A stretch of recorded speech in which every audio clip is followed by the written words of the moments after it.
They even fly the same way. They hang upside down to sleep the same way. Like, Richard E. Grant would have been, like, right at home.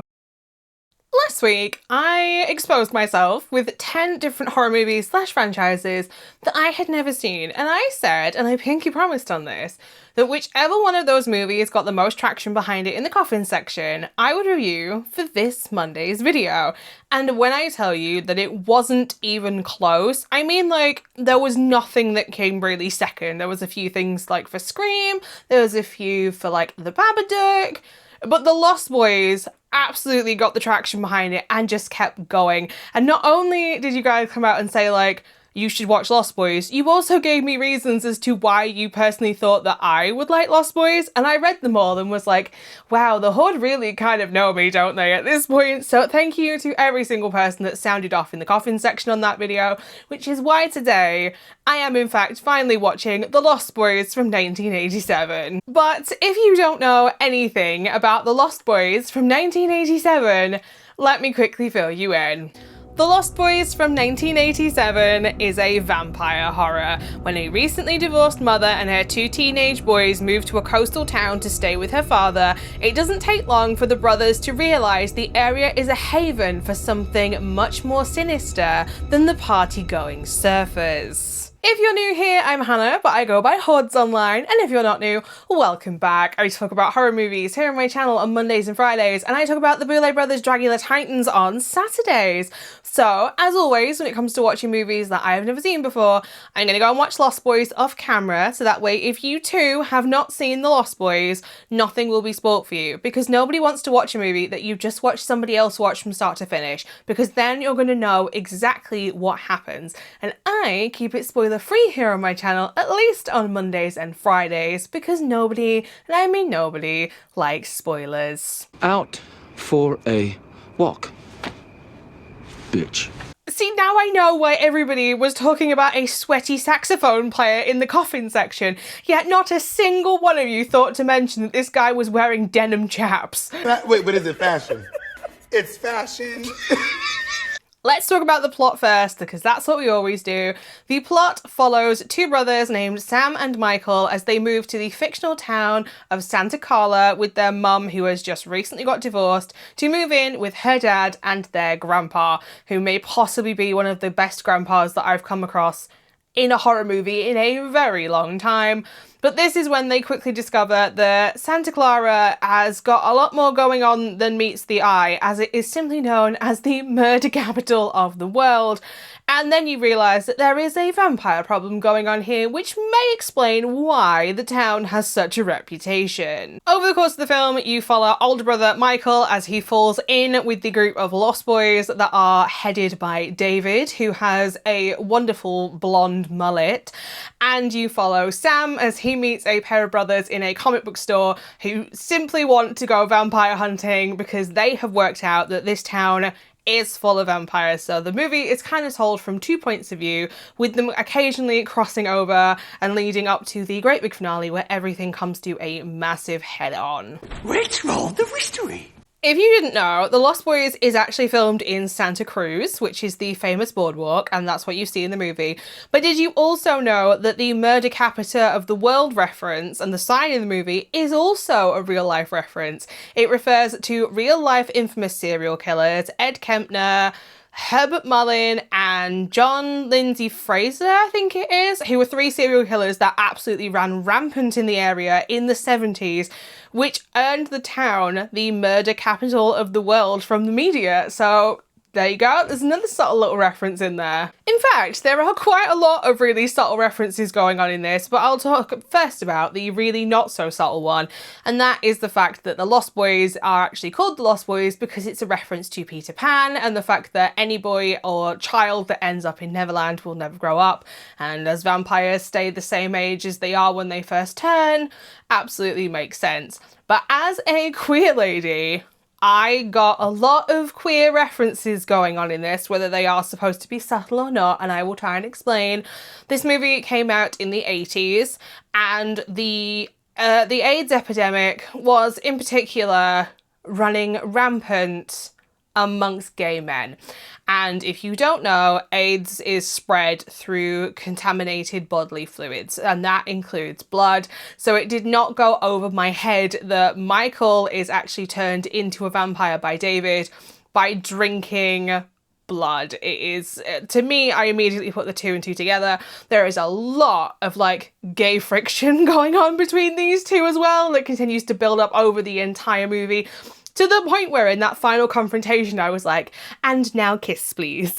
Like, it was just like, I can see absolutely why so many people say that this was like their queer awakening, because there's so many things that you can draw parallels to between like the queer experience and the vampirism in this movie. What is your costume? I'm gay! Now let's talk about the vampires in this movie, and I'm sorry if this spoils them for everybody, but I don't care. They remind me so much of the vampire family in the movie The Little Vampire, which is a movie that I loved growing up. And the oldest son in The Little Vampire, Gregory, would blend right in with David and the Lost Boys in this. Like, they even dressed the same in this like 1980s punk aesthetic, meets a little bit of like Victorian vampire going on. They even fly the same way. They hang upside down to sleep the same way. Like, Richard E. Grant would have been like right at home being the guy in charge of the vampires and looking after them, because there's so many similarities between these two movies and their vampires. And if you have never seen The Little Vampire from like 1996, 97, I want to say, please go and watch it. It is great. Am I clear? But I really like David, like, as lead vampire in this, like, band of misfits. And he's kind of, like, eerily charming, but also equally deadly. So you can understand why somebody would be drawn to him and possibly be, like, sucked into this vampire life. Like, if you met a guy that looked like that with his lovely blonde mullet and they were like, yeah, would you like to join us? I don't think many people would say no. And the fact that he's got these like freaky deaky magic powers that he can use, which I'll talk about in a minute, just kind of adds to his like charm and persona. Like, you kind of, it's very obvious why you don't go against David. I can't lie though, my two favourites in the entire movie was the two Coreys. I love Sam and I love Edgar out of the two brothers. That like, oh, you just kind of root for them, because you know that, you know, they think they know what they're doing, but they absolutely have no idea what they're doing. The scene when you see Sam singing in the bath with Anouk the husky, like, I think we've all done that. Like, if you've ever seen the movie Easy A, where Emma Stone sings Pocket Full of Sunshine, like, all of us have recreated that scene if you've ever seen it in the shower, singing that song with your hair looking like Elvis with the shampoo. I got a love and I know that it's all I know.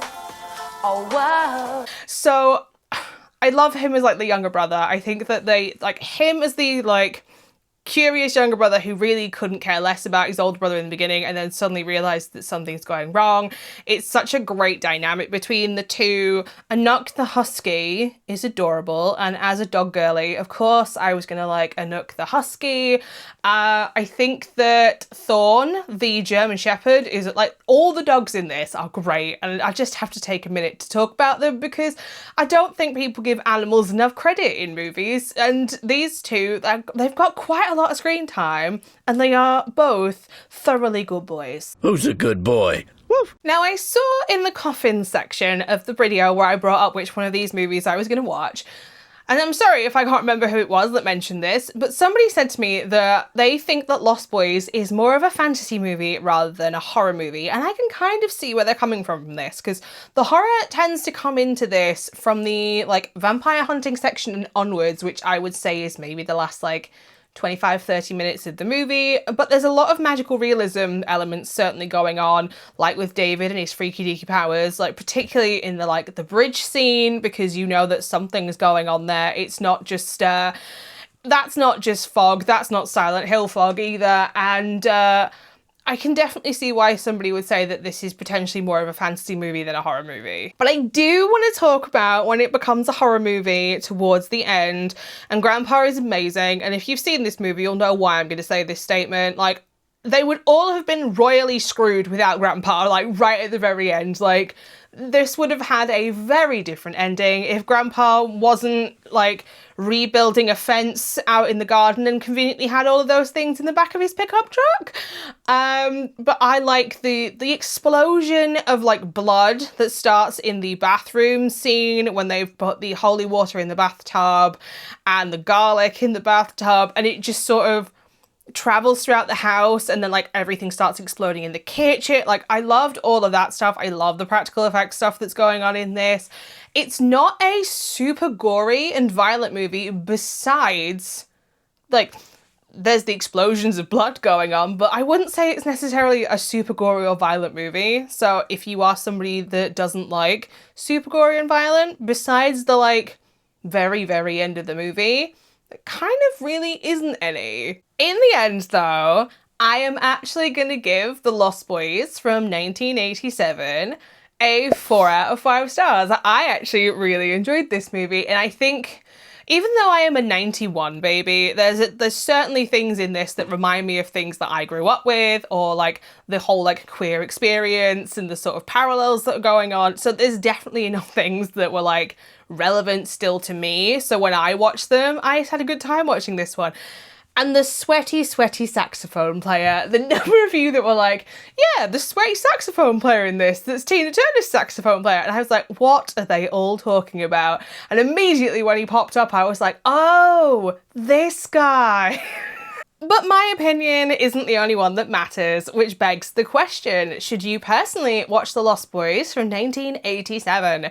If you like your horror movies flavoured with beach-style locations, suave-looking vampires, like we all like the sexy kind of vampires, but not the Twilight kind of vampires. These are the good kind of sexy vampires. Family bonding, grandpas that really like taxidermy, like the scene with the beaver absolutely cracked me up. Really cute good boy doggos, or anything that is listed here, then you will like The Lost Boys from 1987. So there you have it, my initial thoughts and my review for my first time watching The Lost Boys from 1987. If you've also seen this movie, I would love to know your thoughts and opinions on it down in the comment section down below, 6 feet below the video. Pull yourself up a lovely cozy casket and have a chat with everyone down there. They are a lovely, lovely bunch, and they won't bite unless you ask them to, which is relevant as we're talking about vampire movies. I will leave a link, as I always do, to justwatch.com in the description bar in case you would like to watch this movie so you can find out where it is streaming in your country.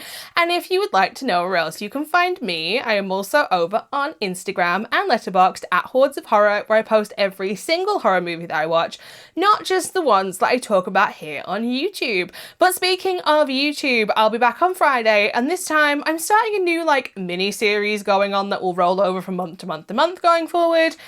And as you may know, I did a bingo card for the whole of October, and I went a little bit rogue, shall we say, and I didn't watch what I originally planned.